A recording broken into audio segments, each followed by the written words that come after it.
I gotta show you this. This is the most psychologically profound scene in video game history. All right, let's see it. It's a big claim, I know, but just watch it and I'll explain after. Here we go. Don't you know what I've done? Yes! But what will you do now? We don't change.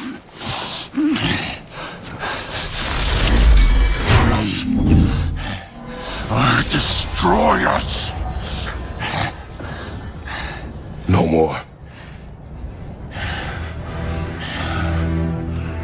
No more. For the sake of our children, we must be better.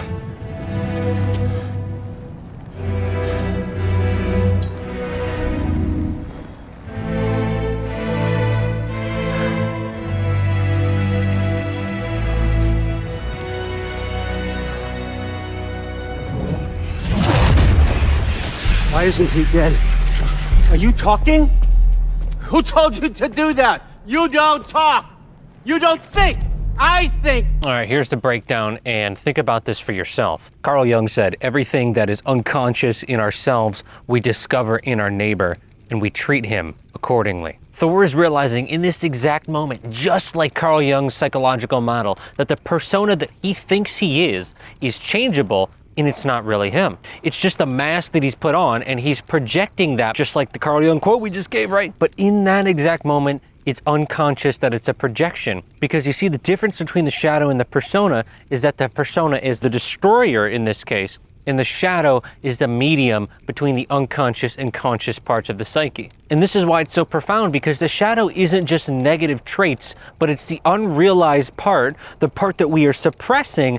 And so the unconscious is bringing that shadow side up and mirroring that back to him by showing him in someone else. And you can tell by the way he perceives Kratos, because it's a projection of his own shadow. As we know, Kratos already integrated that shadow of the destroyer, and he's projecting his shadow onto Kratos. Most people have one of two problems. Number one, they've not embraced the dark side of their personality or the shadow and integrated it. Or number two, the opposite. Someone like Thor, who has embraced the dark side so much that it's become his persona. And his shadow is unrealized potential. Remember, it's not just bad in the shadow, to be what we could call better. And that's what Kratos calls it, or good in this context. This is the same archetypal story as Darth Vader in Return of the Jedi.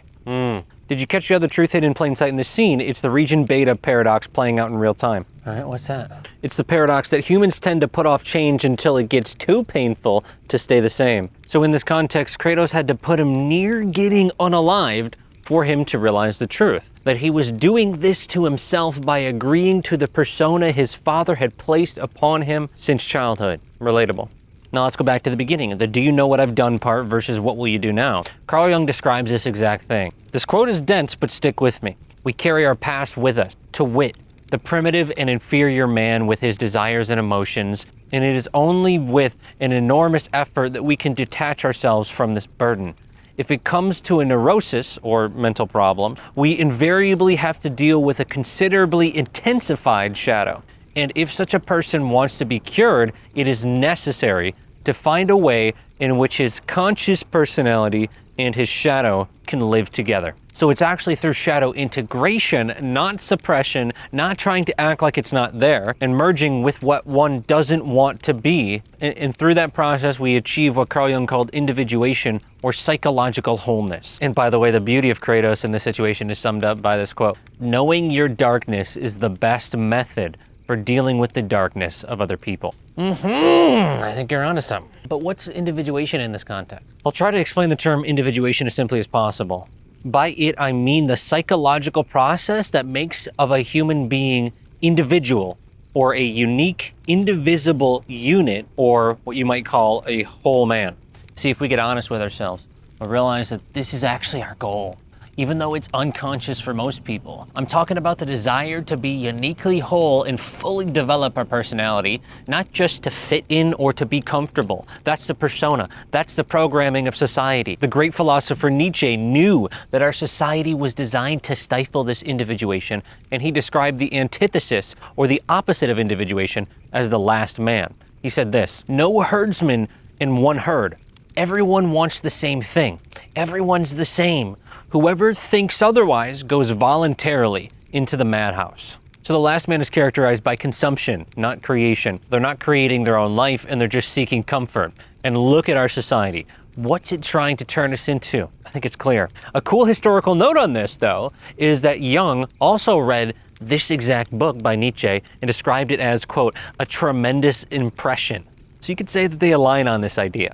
But if you want some more proof of individuation being our goal, whether it's conscious or unconscious, consider the collective unconscious and take a look at the most beloved characters in movies. They've all went through the process of individuation and integrating their shadow to become their unique self. For example, we just saw God of War Thor. Now look at the MCU Thor. He has his persona given to him by his dad in the first movie and has his trials to develop his own personality and tap into individuation. Now he's one of the most loved characters for his unique personality. And Loki does the same thing in season 1 and 2 of his show, which I think is, by the way, the greatest MCU show of all time, hands down. But what I'm getting at is, just like in video games, your own character development is key to progression in this human game that we're playing. Why do you think you'd be any different? No progress or growth is possible until the shadow is adequately confronted, and confronting means more than merely knowing about it. This is what so many people are trying to convince you to do. Well, if you just know about it and you recognize it, no.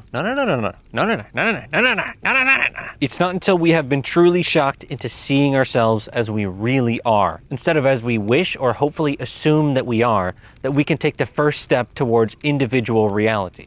And this is actually a counter narrative to a lot of manifestation culture, because manifestation culture just wants you to pretend that you are until you are that. But if we aren't honest enough to really take a look and take inventory on how we're self-sabotaging and recognize that shadow side, we'll never be able to be free of it, because we'll continue to keep suppressing it, and then we'll try to pretend, but we're not actually, because we're not honest enough with ourselves. And so it's a whole loop that can keep you stuck forever. And don't get me wrong, I think our power to non-linearly create is profound. I mean, there's so much research out there on retrocausal time, for instance. But we access our power through integration, because our power, and the light side, you could say, I mean, there is the negative path, that's another topic, but our power comes from unity itself. So how are you going to access your power if the true nature, and this is why you study Eastern traditions too, this is why you don't just stop here, and if that power comes from that Christ consciousness or Krishna consciousness, whatever you want to call it, within you, which we already talked about, right? You could say that that is unity itself, because it's omnipresent within all beings. That's why the Bible says the kingdom of heaven is within, etc., etc. So the truth is that through wholeness, not suppression, anything is possible. How do I start integrating my shadow?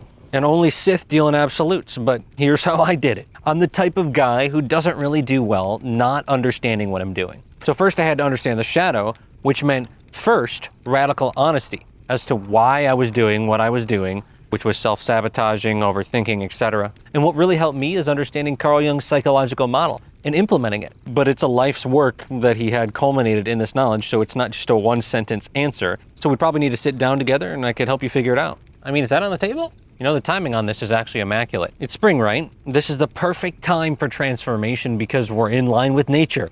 Every year, I create a 7-day challenge around this time to help as many people as possible to really step into the next season of their life. This year, I'm doing the 7-day live shadow integration challenge. It's a step-by-step program designed for overthinkers and self-sabotagers to achieve self-mastery by integrating their shadow. And we're starting real soon. But what's the deep down point of all this? Well, because when you actually integrate your shadow, there's no longer that war within your psyche. The truth is that what stops most people from playing the game at a high level and achieving what they prefer is not in anything external, it's internal. Most have no idea just how powerful they are. So when you get all aspects of you on the same page through shadow integration, your limits are removed and you access that power that's been living dormant within you. And with that power that comes from wholeness, I'll just say it, holy shit. That's when you can finally shift into the highest timeline that you know you're destined for. I know you can feel it within, and actually live it. All right, I'm gonna be honest, this sounds perfect for me. I'm signing up right now.